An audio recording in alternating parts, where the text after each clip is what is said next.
tiver, ler Marcos capítulo 7 e versículo 31 ao versículo 37. A pregação expositiva não permite o pastor pular texto. Você tem que passar por ele. Agora, capítulo 7, versículo 31 ao 37.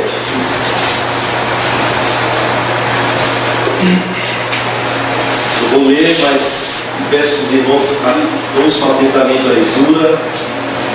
Marcos capítulo 7, 31 ao 37. O texto inicia assim: de novo, se retirou das terras de Tiro e foi por Sidom até o mar da Galileia, através do território de Decápolis. Então lhe trouxeram um surdo e gago e lhe suplicaram que impusesse as mãos sobre ele. Jesus, tirando-o da multidão à parte, pôs-lhe os dedos nos ouvidos e lhe tocou a língua com saliva. Depois, erguendo os olhos ao céu, suspirou e disse: Efatá, que quer dizer, abre-te. Abriram-se-lhe os ouvidos e logo se lhe soltou o empecilho da língua e falava desembaraçadamente. Mas lhe ordenou que a ninguém o dissesse. Contudo, quanto mais recomendava, tanto mais eles o divulgavam. Maravilhavam-se sobremaneira, dizendo: tudo ele tem feito esplendidamente bem.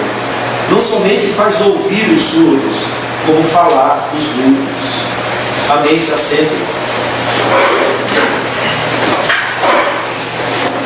Cristo é a disposição de Deus em socorrer. Cristo é a disposição de Deus em socorrer. Meus irmãos, estamos mais uma vez diante de uma narrativa que conta a história de um milagre, de um surdo que, por conta provavelmente da sua surdez, falava de maneira embaraçada, gaguejava, mas encontrando-se com Cristo, ou levando os seus amigos a Cristo, ele tem os seus ouvidos abertos. E aí fala desembaraçadamente após Cristo ter operado esta graça sobre a vida deste homem. Mas a pergunta é: o que é que essa narrativa tem a ver comigo e com você? O que é que Cristo quer nos ensinar através de um milagre? Ou o que é que os milagres têm a nos dizer? Estamos dentro de um capítulo cujo tema principal é sobre a impureza. Quem é puro, quem é impuro? Quem é digno, quem não é digno? Quem é perfeito, quem não é perfeito? E Cristo está aqui com este homem imperfeito. E eu começo dizendo aos irmãos que Cristo é a encarnação da forma mais perfeita de todas as promessas, de todos os tipos, de todas as figuras no Velho Testamento. Pois todas elas apontavam para Ele, o Cordeiro perfeito, a disposição de Deus presente em socorrer o pecador, o Emanuel, Deus conosco, o Deus maravilhoso, o Deus forte, o príncipe da paz, o conselheiro maravilhoso, a raiz de Jessé, e dessa raiz brotaria vida. Todas essas perspectivas Cristo assume quando Ele inicia de forma pública o seu ministério. E Ele traz tudo à plena luz. Todas aquelas figuras ou aquelas sombras em Cristo, ou a maneira como os antigos se regiam pela sombra, Cristo traz tudo à plena luz. À plena luz.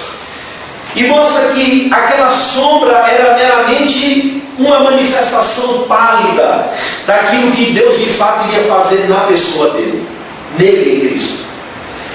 Ele assume toda essa realidade no presente em relação àquilo que era uma sombra, e traz tudo de forma nítida, de forma perfeita, de forma clara, de modo que em Cristo aquele cordeirinho que era morto no Velho Testamento se torna uma sombra pálida. Os sacrifícios que eram repetidos e que apontavam para Cristo diante da morte cruenta de Cristo na cruz, aquilo se torna uma sombra pálida e distante. E, acima de tudo, ele não só assume os sacrifícios, os tipos, as promessas, ele também assume a perspectiva do ofício sacerdotal, do ofício profético.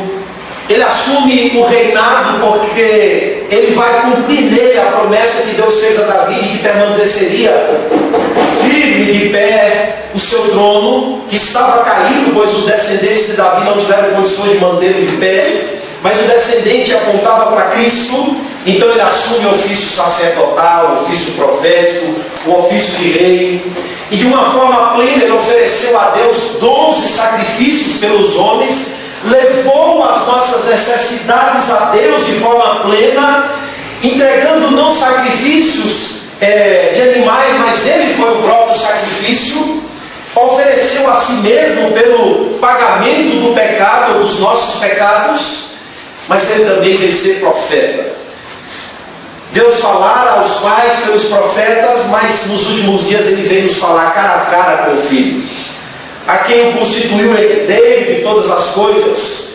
Cristo também vai restabelecer o governo de Deus sobre a vida do seu povo, dos homens, aqueles a quem Deus escolheu em Cristo. Cristo veio ser o cabeça da nova criação, restabelecer tudo, redimir o cosmos. Todas essas coisas, ou todas as coisas do passado, estavam apontando para essa realidade que iria ser plena em Cristo. A manifestação desse Deus invisível se tornaria visível em Cristo. E todos esses aspectos em Cristo está mostrando um Deus que intervém. Um Deus que intervém na minha e na sua história. Um Deus que intervém nos dilemas humanos, nos problemas temporais causados pelo pecado, seja surdez, seja impureza, seja lepra, seja filho endemoniado. Cristo está mostrando no presente a disposição de Deus em socorrer pecadores, em ter misericórdia de pecadores, intervindo na história dessas pessoas, na história de um aleijado, na história de um leproso, na história de uma mãe desesperada. Tudo isso mostra a disposição misericordiosa de Deus em Cristo em socorrer. E olha, irmãos, e resolvendo de uma vez por todas aquilo que é de fato a nossa impureza. O capítulo 7 é o capítulo da impureza. E Cristo não só ressalta o que é impureza, e mostra que ser impuro é algo que está de acordo com a vontade perfeita de Deus, e reside a impureza nos nossos corações. E olha, não tem roupa que resolva, não tem banho cerimonial que resolva, não tem troca de indumentário, não tem religião legalista que resolva. Só Deus em Cristo. E Ele faz isso sem se contaminar, sem sofrer prejuízos em seu caráter. Deus em Cristo irá se compadecer de cada um de nós, das nossas impurezas. E essa história que Marcos está escrevendo, ou que escreveu e que narra, novamente irá mostrar a manifestação de Deus em Cristo.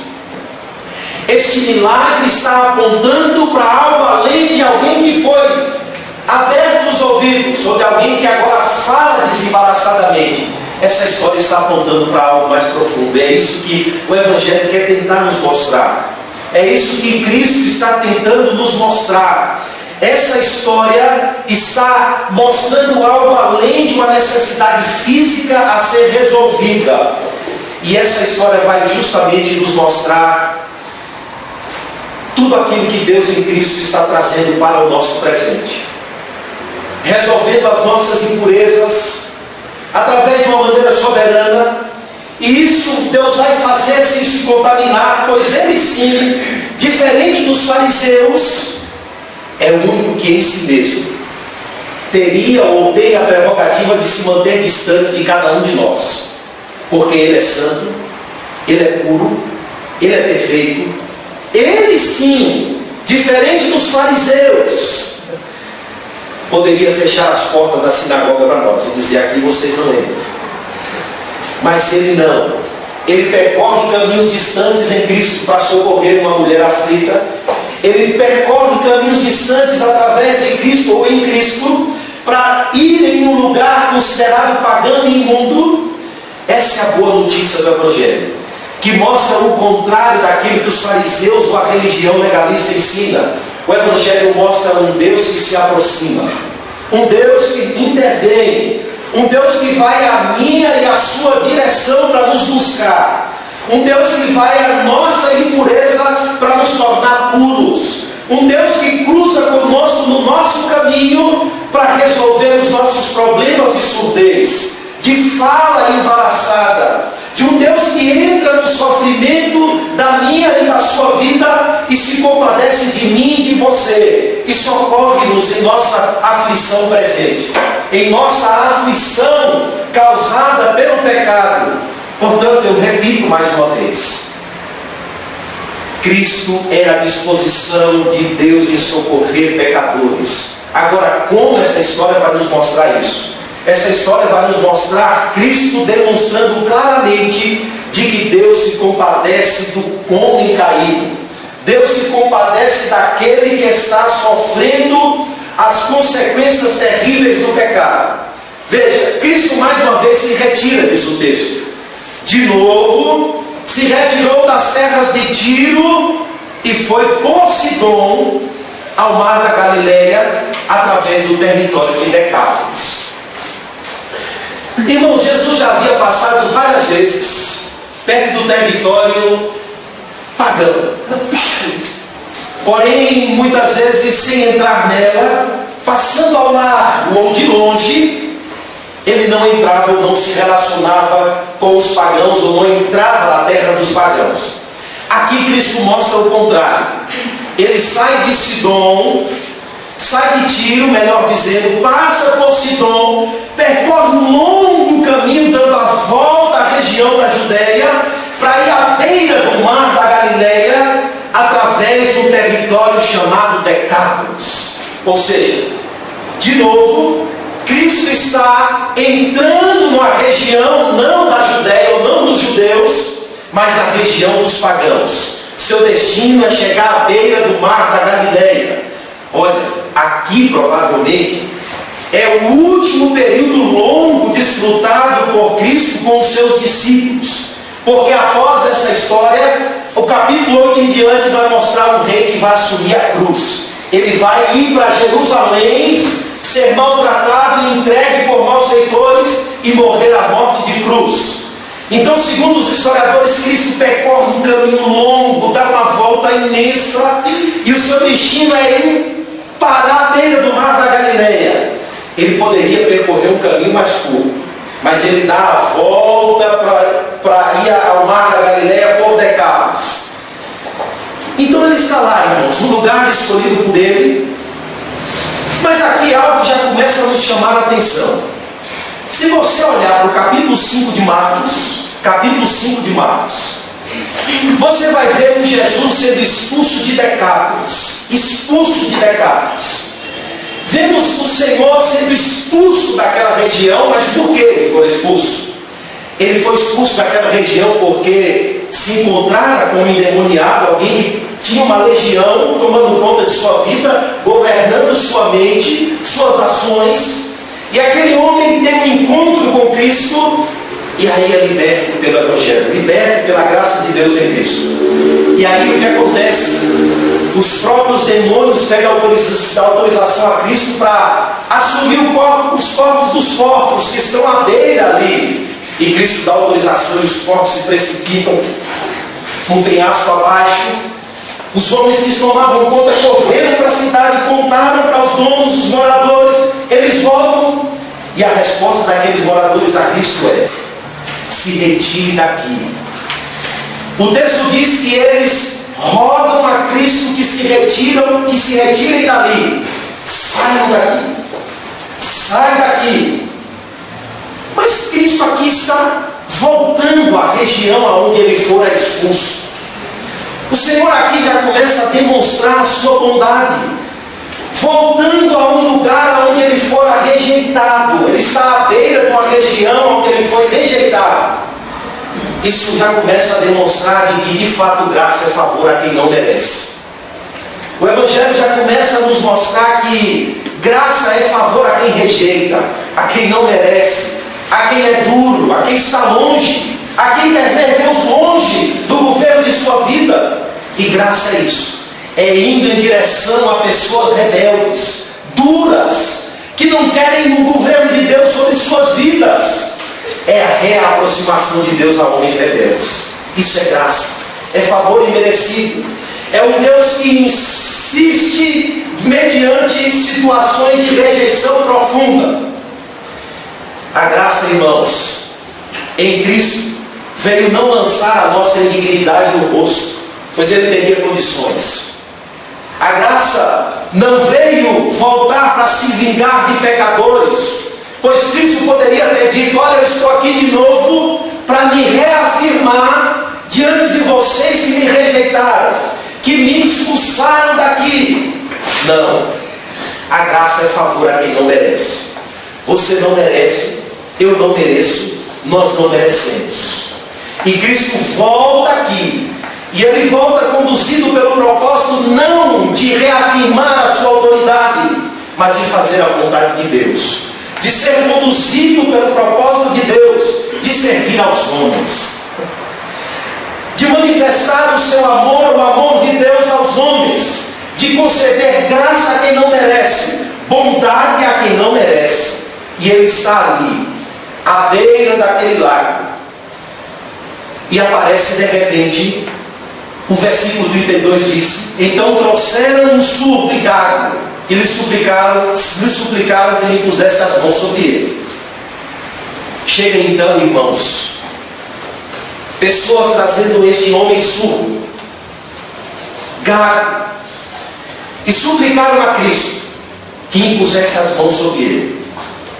Mas o mestre poderia dizer a eles: não, vocês lembram daquele dia? Eu não me esqueci. Não, pode voltar, acabou. Não, a misericórdia de Deus aqui vai se manifestar em Cristo. Amém. Certamente a dificuldade em falar, já repito de novo, seja resultado da surdez. Mas de qualquer forma, a condição apresentada do homem mostra uma humanidade sofrendo de novo. Sofrendo de novo. O indivíduo é um quadro do homem com dor, sofrendo os dilemas de uma terra sem Deus, de uma vida distante da graça de Deus. E os que lhe trouxeram suplicaram: impõe as mãos. Irmãos, era um costume da época, era o entendimento da época de que as enfermidades eram expulsas, ou as pessoas eram curadas mediante a imposição somente das mãos. E os amigos do surdo aqui chegam querendo determinar o método como o indivíduo receberia a graça ou o favor de Deus. Agora, Jesus poderia tocar, Jesus poderia de longe dizer: está curado. Jesus poderia não só tocar ou com um pensamento dizer: está curado.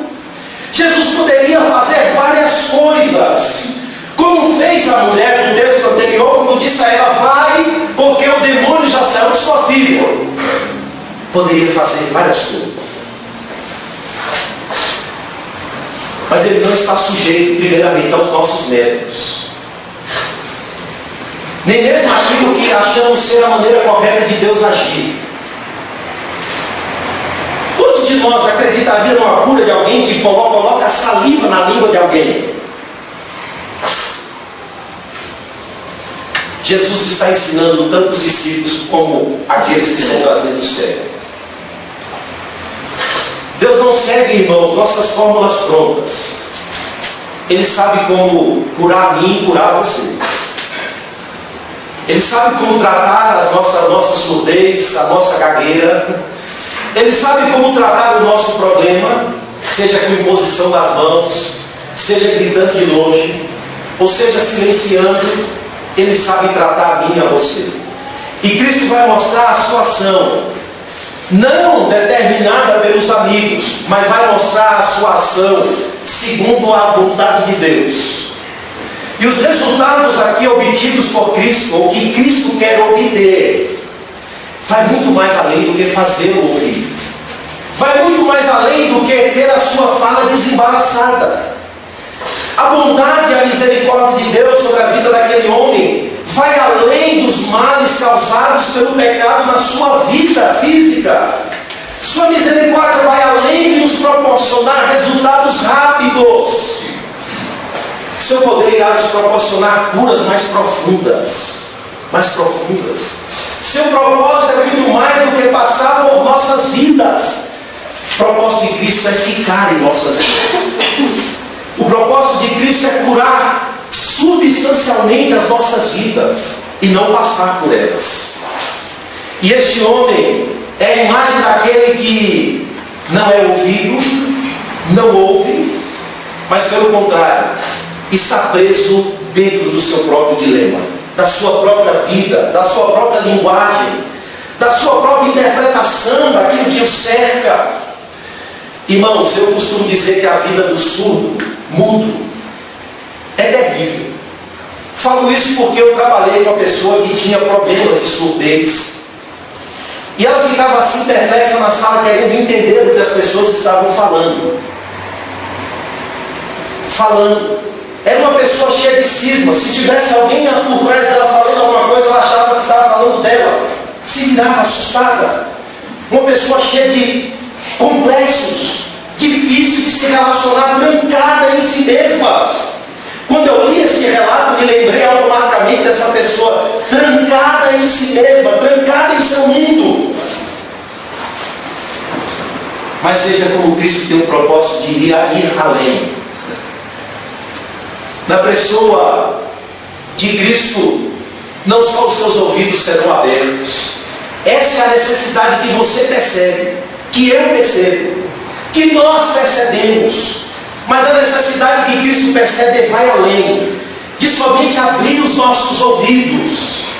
A necessidade percebida por Deus em nossas vidas é muito mais do que nos proporcionar ouvidos para nos interagir com as pessoas.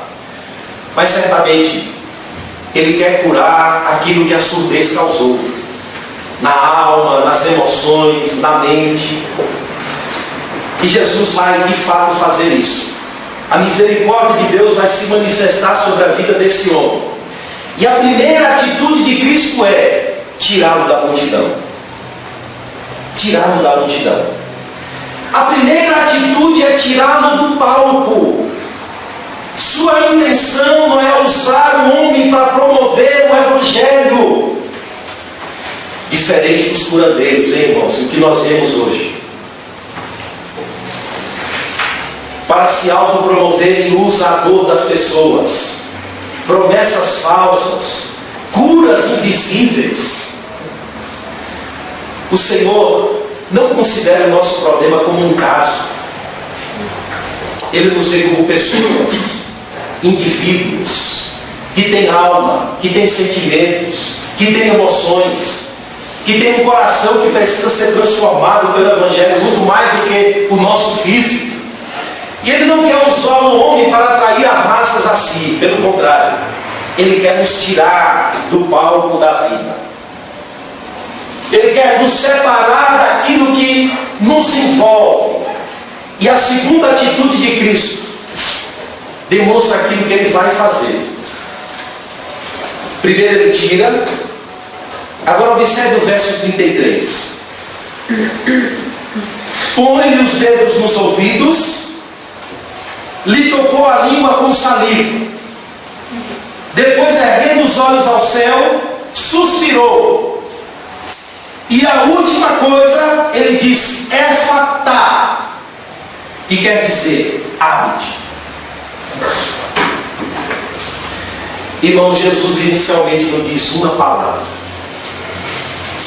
São ações. Ele faz tudo por meio de gestos e sinais. O que ele faz aqui é primeiro entrar no mundo daquele indivíduo. Ele estabelece um ponto de contato com esse homem e ele inicia uma comunicação com ele.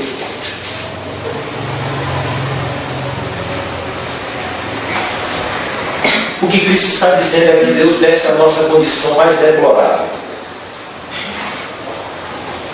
E de uma forma soberana se compadece da minha e da sua dor. Ele penetra o nosso mundo, a nossa realidade.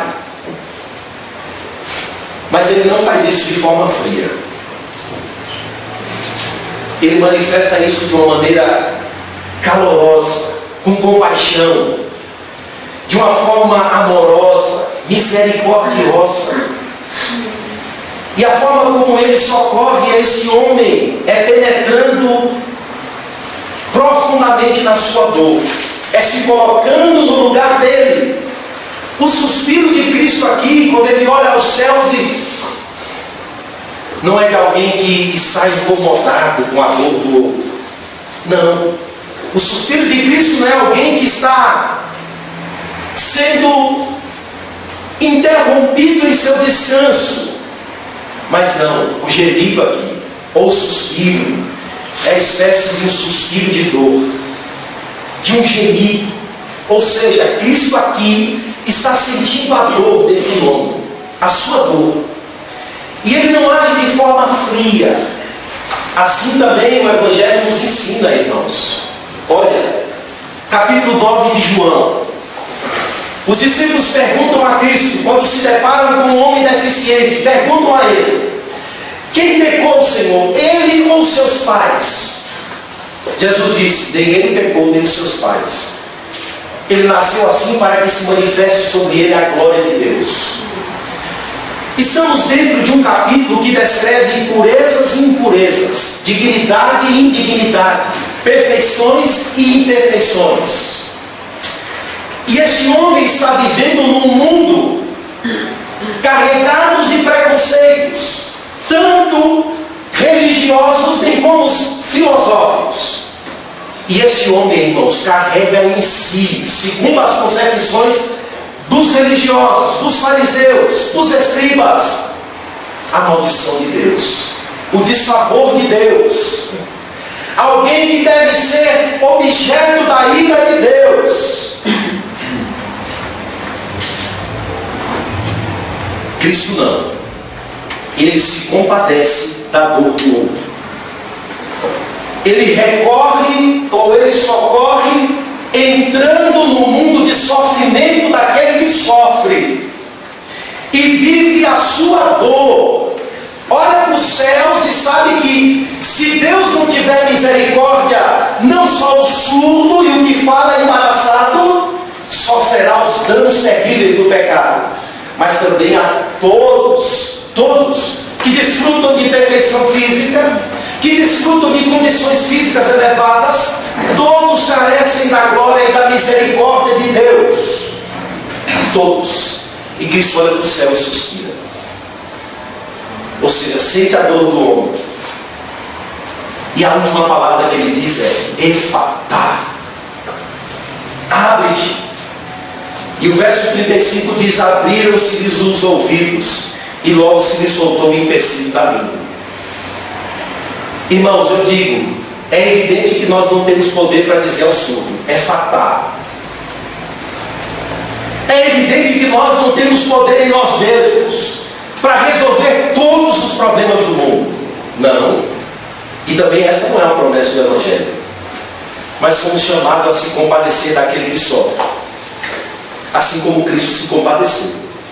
Às vezes você não sofre extremos da condição de uma vida debaixo do pecado. Você não tem problemas físicos, você não tem problemas emocionais, você não tem problemas mentais. Mas há pessoas que sofrem. E que sofrem as consequências do pecado. Sofrem porque nasceram deficientes. Sofrem porque nasceram com problemas mentais. Sofrem porque nasceram debaixo de um dilema terrível. Somos chamados a manifestar a compaixão do Senhor aos que sofrem. E não, irmãos, muitas vezes pregar sobre o sofrimento, sobre uma pedra fria, ou com uma atitude fria. Mas pelo contrário, Cristo sabe que o sofrimento é uma condição ou uma consequência do pecado, e por isso olha aos céus. E sabe que se Deus não tiver misericórdia, Se Deus não se compadecer nele, com os pecadores, não só o surdo, mas eu e você, estamos perdidos. Somos chamados a participar, irmãos, e entrar no mundo do que sofre. Sentir a dor do que sofre. Levar as cargas uns dos outros, diz Paulo escrevendo aos Gálatas. Manifestar o amor de Cristo. E não como os judeus, os fariseus, que reputavam tais condições como alguém que deveria estar afastado, longe, maltratados, porque eram indignos de serem aceitos e recebidos. Mas Cristo nos chama a entrar no mundo dessas pessoas. A entrar no mundo dessas pessoas. E é dessa forma que Cristo se compadece delas, socorre. Ele não passa pelo homem, mas ele entra na vida desse homem. Desce ao nível dele, alcança a linguagem dele e se comunica com ele. Por isso o segundo ponto é: só Cristo traz efetivamente para o presente as promessas de Deus. Só Cristo. O texto diz que logo, advérbio aí que descreve uma atitude ou uma consequência rápida, logo se abriram os ouvidos e ele começou a falar. Isso é graça. É graça. Veja, o advérbio diz que foi logo.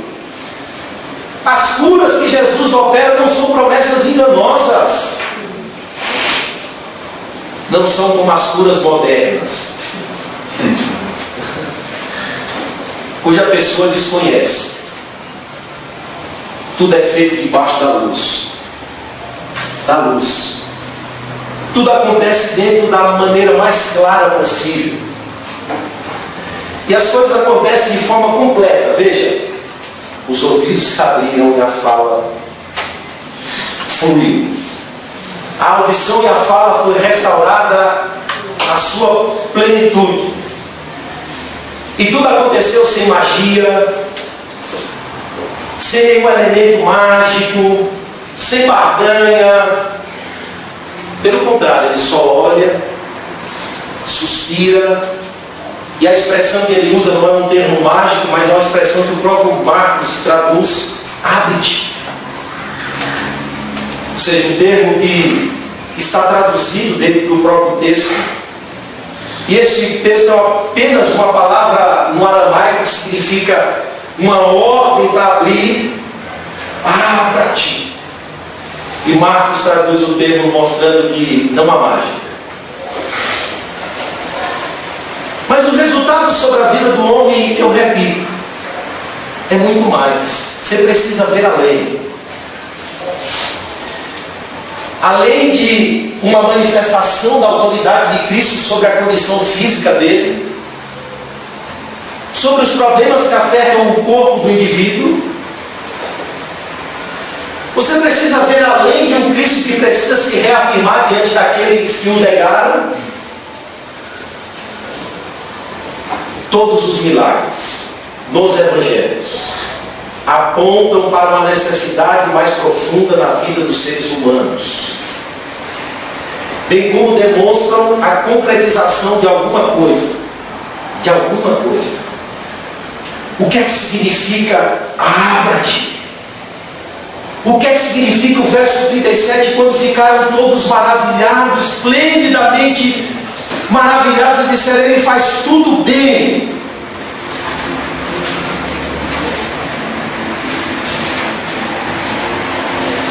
Todos estes eventos, todos, apontam para o cumprimento das promessas de Deus.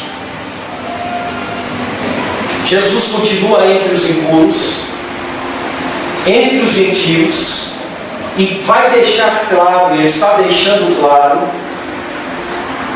de que homens e mulheres de todas as nações estão sendo chamados dele para viver debaixo do governo de Deus.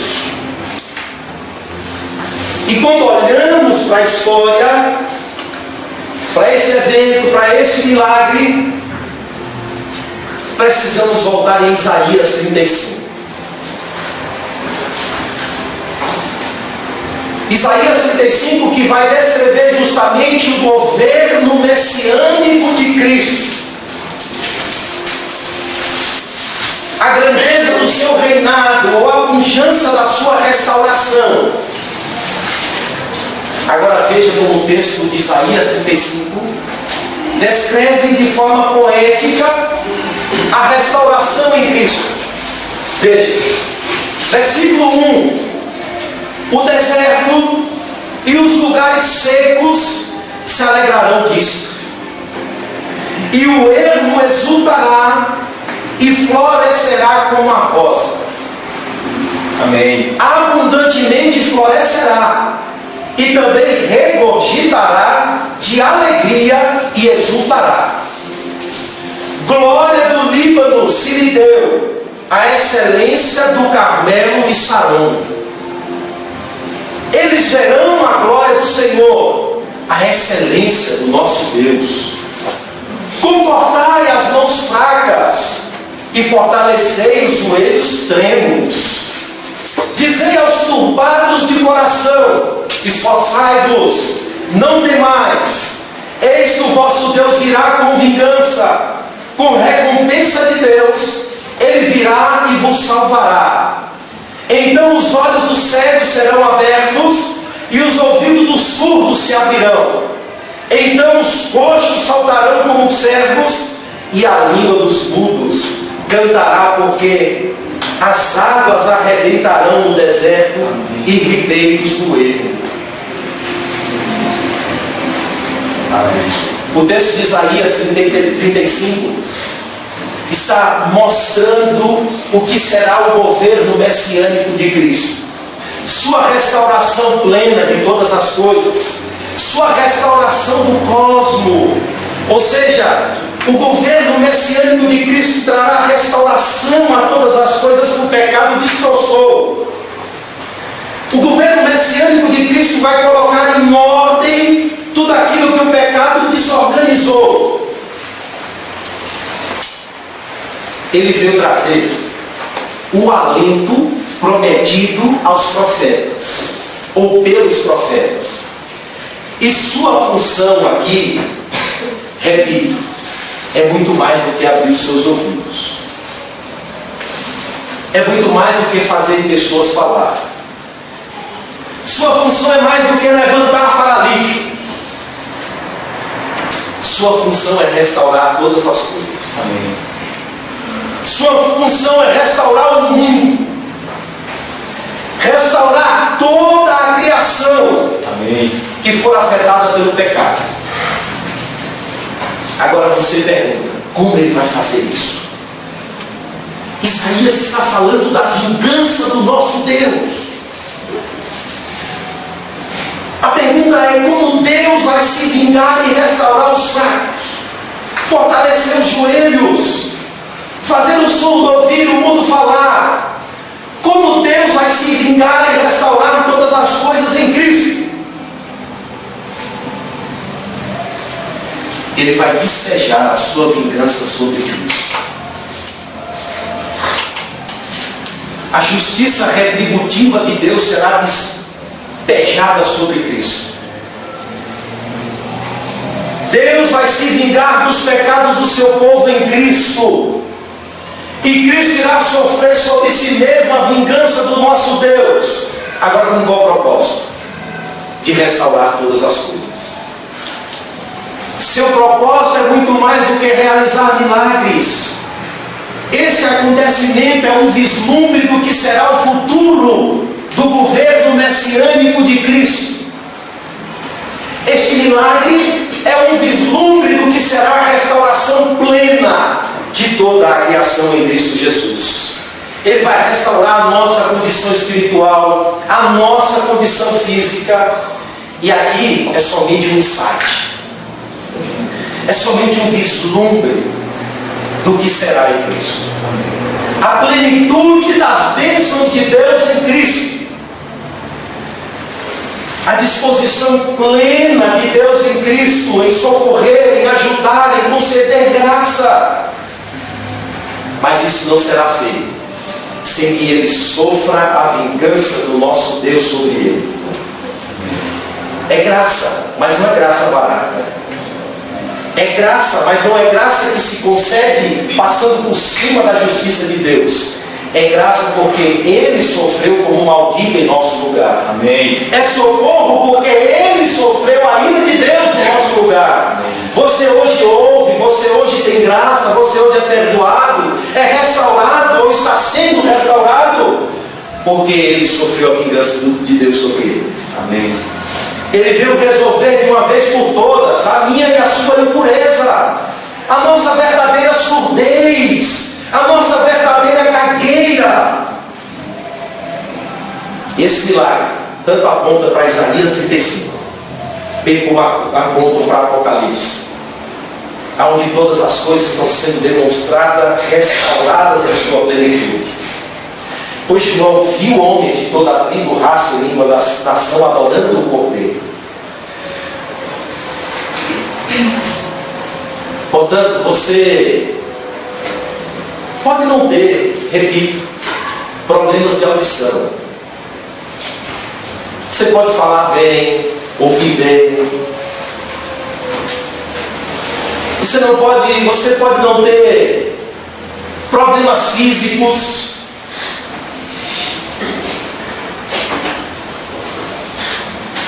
Mas todos nós temos deficiências a serem corrigidas por Cristo. Todos nós. Todos nós temos dilemas a serem resolvidos pelo Evangelho por causa do pecado. Você pode não ser surdo, mas você pode ter um problema terrível de caráter. Você pode não ser surdo, mas você tem um problema terrível em suas emoções, em sua mente. Você pode não ser surdo, mas você tem um problema terrível afetado na sua mente, causado pelo pecado, pois você precisa ouvir e ouvir as mesmas coisas sempre. E Deus, pela sua graça, repete,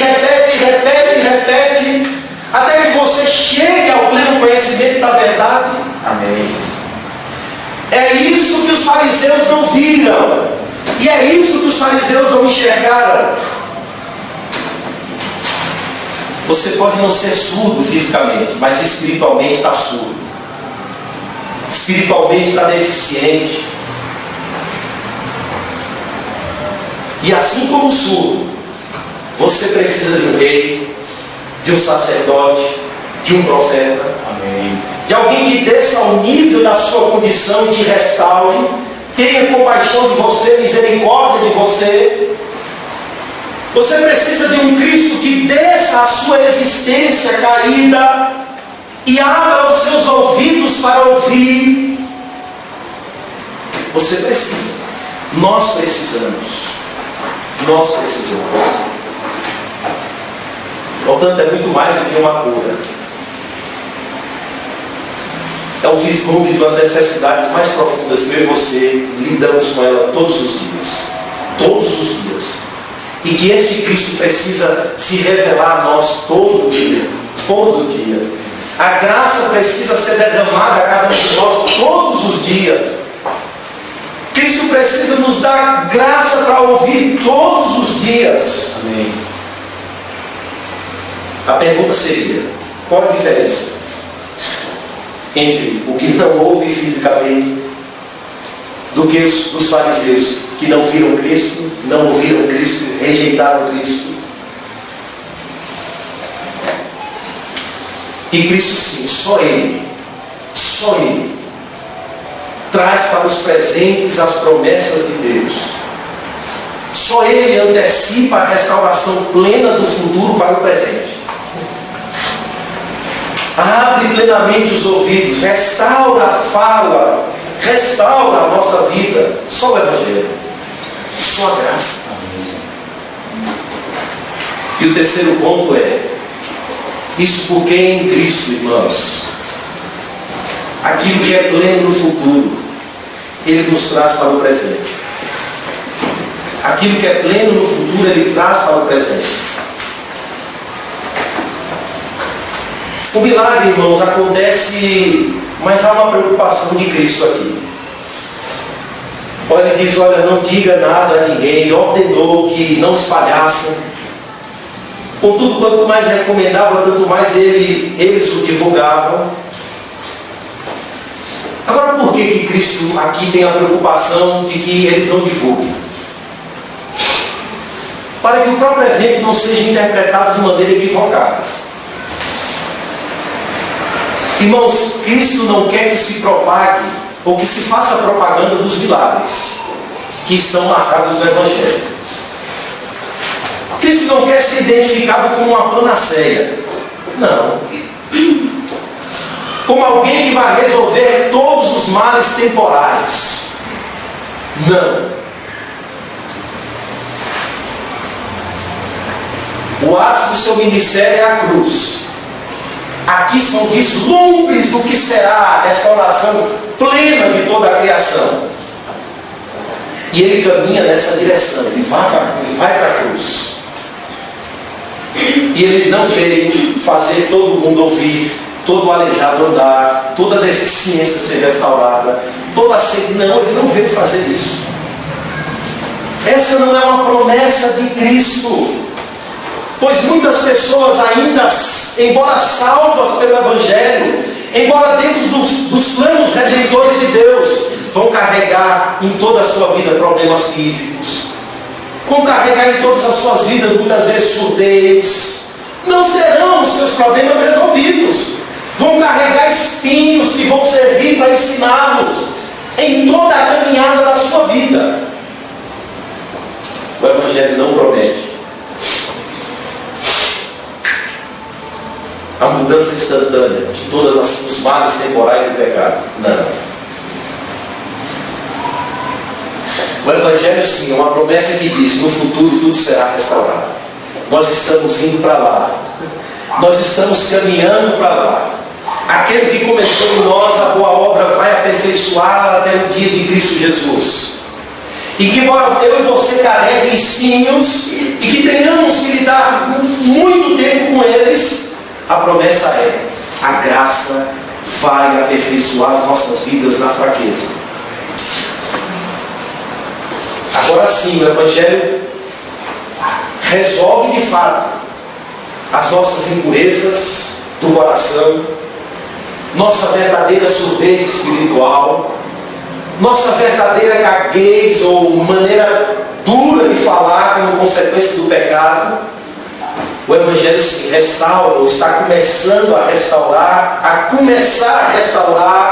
a nossa vida espiritual, está começando a restaurar a nossa condição espiritual perante Deus, e vai restaurar tudo de maneira plena na consumação de todas as coisas. E este homem é um símbolo, repito, daquilo que um dia será, daquilo que um dia será pleno. E essa admiração que as pessoas estão tendo aqui, tudo ele faz esplendidamente bem, ainda é uma admiração pálidazinha daquilo que será pleno em Cristo. E eu e você, em Cristo, hoje aqui, já podemos cantar os louvores da nova criação. Eu e você aqui em Cristo já podemos desfrutar daquilo que um dia será. Eu e você em Cristo já temos aqui, através do Evangelho, da nossa própria vida, daquilo que um dia será pleno. Porque Cristo traz para o presente aquilo que um dia será pleno. Ele nos dá novo coração, Ele restaura a nossa condição, o nosso relacionamento com Deus e uns com os outros. E à medida que isso vai avançando, nós estamos caminhando para aquilo que será perfeito em Cristo. E aí somente, quando todas as coisas se consumarem de fato, não haverá mais problemas físicos, não haverá mais dor, não haverá mais crianças ou filhos endemoniados, não haverá mais mãe desesperada gritando na rua, pedindo socorro pelos seus filhos, não haverá mais os problemas ou os dilemas humanos que o pecado impõe sobre a criação. Não haverá mais. Todas as coisas serão restauradas plenamente em Cristo Jesus. todas as coisas tomarão de novo, assumirão de novo a sua plenitude em Cristo Jesus. E Paulo, escrevendo as suas cartas, ele começa a pincelar isso, dizendo que a criação geme e aguarda a liberdade dos filhos de Deus. A própria criação de Deus, Paulo descreve a imagem que ela está olhando para esse futuro, esperando a liberdade plena dos filhos de Deus, porque até ela foi sujeita à escravidão, não por aquele que a sujeitou, mas foi o próprio pecado. Afetou a nossa relação com Deus, uns com os outros, com a criação de Deus, afetou o nosso entendimento, afetou os nossos ouvidos, afetou a nossa fala. Mas Deus em Cristo está restaurando todas as coisas. Deus em Cristo, que começou em nós a boa obra, vai levar as nossas vidas a uma plena transformação. E este homem aqui é só um símbolo daquilo que um dia eu e você seremos. Este milagre é só um símbolo daquilo que um dia eu e você desfrutaremos. Este homem aqui, o encontro deste homem com Cristo, é só um símbolo daquilo que um dia seremos em Cristo. Amém. Plenos, perfeitos, completos, transformados em sua plenitude. Amém. E desfrutaremos da nova criação de Deus em Cristo Jesus. Amém. Mas enquanto não, eu e você precisamos, todos os dias, de um rei que governe nossas vidas, de um sacerdote que se compadeça de nós e de um profeta que mostre a realidade do caminho pelo qual devemos trilhar. Amém. E este homem é Cristo. Este mediador é Cristo. Este redentor é Cristo Jesus, que se compadece todos os dias de nossas vidas. Então vamos orar e agradecer a Deus. Senhor, nosso Deus e Pai, nós queremos mais uma vez bendizer o Teu nome, Senhor, pela Tua palavra, pelo Teu Evangelho. Queremos te agradecer por Cristo Jesus, o nosso Redentor. Aquele que desceu às regiões inferiores da terra, que entrou no nosso mundo, Senhor, caído, afetado pelo pecado, e teve misericórdia do Teu povo, e morreu pelos nossos pecados, foi moído pelas nossas transgressões. Ele é o Cordeiro de Deus que tira o pecado do seu povo, que nos purifica da nossa verdadeira impureza, que nos cura da nossa verdadeira surdez. Amém. Que restaura ou tem restaurado, Senhor, aquilo que o pecado arruinou em nossas vidas. Amém. E nós queremos te bendizer, porque o Senhor em Cristo se compadece de cada um de nós. O Senhor em Cristo tem piedade de cada um de nós. E queremos te pedir, Senhor, que Cristo Jesus, como nosso sumo sacerdote, o nosso sumo profeta, o nosso rei, que Cristo, que foi feito da tua parte para as nossas vidas, redenção, justiça, santidade, sabedoria, este Cristo intervenha em nossas vidas, ó Deus, diariamente, governando os nossos descontroles, Senhor, orientando-nos em nossa desorientação. Que este Cristo se compadeça de nós, interceda diante de Ti, Senhor, nas nossas condições deploráveis, que ainda, Senhor, demonstram tanto que o pecado é danoso.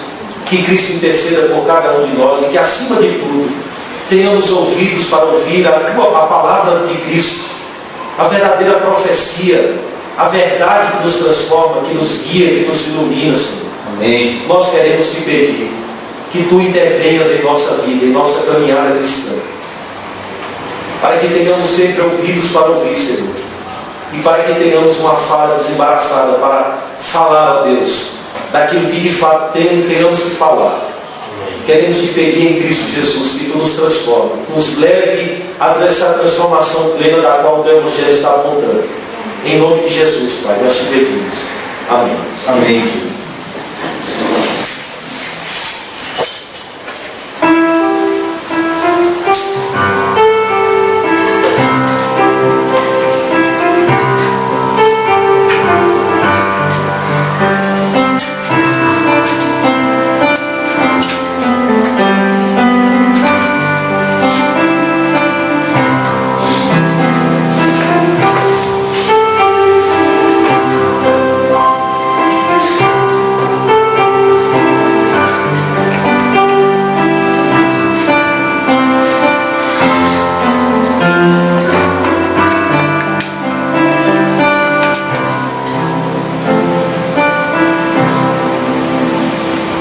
Amém, irmãos?